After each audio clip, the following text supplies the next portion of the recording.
ब्रह्मपुर थर क्या जस्तै यस विषयमा आचरणलाई उल्लेखको छु। आचरणको क्रममा उता रोक्नबाट सबै निर्णयको डाक्टर नारायण ओझाज्यूलाई पनि म अन्तिममा आचरण गरेर राज्य गरेको छु। समाजका दर्शक महानुभावहरू आचरण कार्यक्रममा विश्व अक्टोबर व्यवस्थापन समितिको अध्यक्ष हुनुहुन्छ, उहाँलाई पनि आचरण गर्ने हार्दिक स्वागत गर्दछु।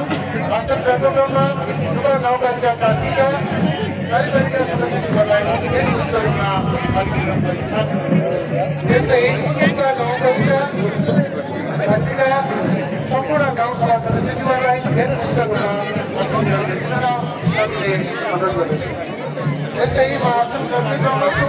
कार्यक्रममा सामुदायिक वन मोर्चा महासङ्घ समिति प्रदेश अध्यक्ष श्री काजल सुवेदीज्यूलाई अतिथिको आचरण व्यक्त गर्दछु। आसन कार्यक्रममा नेपाली काङ्ग्रेस तथा गाउँ कार्य समिति सभापति श्री विमल बाबु नेपालीज्यूलाई अतिथिको आचरण व्यक्त गर्नलाई म हार्दिक स्वागत गर्दछु। यस्तै नेकपा एमाले तथा गाउँ कमिटीका अध्यक्ष श्री नीलकण्ठ रेग्मीज्यूलाई अतिथिको आचरण व्यक्त गर्न म समिति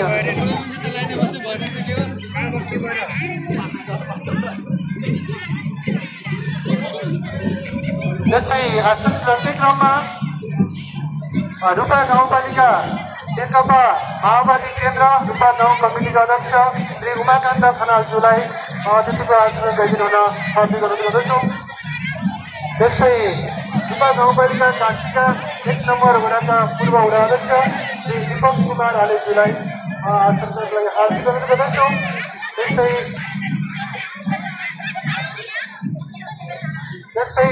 रूपा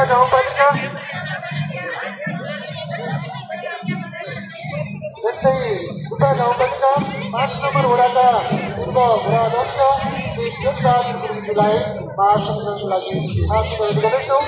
त्यस्तै रूपा गाउँपालिका 7 नम्बर वडाका पूर्व वडा अध्यक्ष श्री दयासागर सुवेदीज्यूलाई अतिथिको आचरण गर्न म हार्दिक